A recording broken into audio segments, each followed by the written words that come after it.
Audio leaks बाबत अदालती commission supreme court के हुकुम ते कार्रवाई रोके छड़ी है।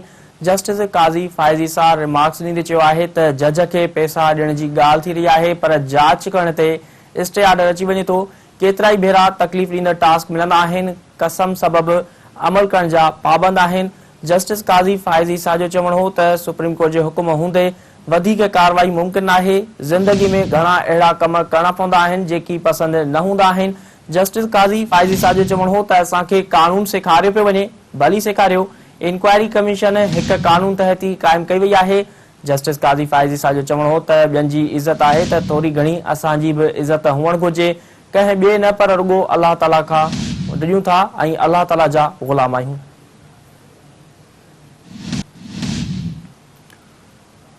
ब्रेकिंग न्यूज़ में असां शेयर कंदा हलूं। ऑडियो लीक्स बाबत अदालती कमीशन सुप्रीम कोर्ट के हुकुम ते कार्रवाई रोके छड़ी है। जस्टिस काज़ी फाइज़ ईसा रिमार्क्स ॾींदे चयो आहे त जज के पैसा ॾियण जी ॻाल्हि थी रही है, पर जांच करण ते स्टे ऑर्डर अची वञे तो। केतिराई भेरा तकलीफ़ ॾींदड़ टास्क मिलंदा आहिनि, कसम सबब अमल करण जा पाबंद आहिनि। जस्टिस काज़ी फाइज़ ईसा जो चवणु हो त सुप्रीम कोर्ट के हुकुम हूंदे वधीक कार्रवाई मुमकिन आहे। ज़िंदगी में घणा अहिड़ा कम करणा पवंदा आहिनि जेकी पसंदि न हूंदा आहिनि। जस्टिस काज़ी फाइज़ ईसा जो चवणु हो त असांखे कानून सेखारियो पियो वञे, भली सेखारियो। इंक्वायरी कमीशन हिक कानून तहत ही कायम कई वई आहे। जस्टिस काज़ी फाइज़ ईसा जो चवणु हो त ॿियनि जी इज़त आहे त थोरी घणी असांजी बि इज़त हुअणु घुरिजे। कंहिं ॿिए न पर रुॻो अल्लाह ताला जा ग़ुलाम आहियूं।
सुप्रीम कोर्ट के हुकुम हूंदे वधीक कार्रवाई मुमकिन न है, ये चवणु आहे जस्टिस काज़ी फाइज़ ईसा जो।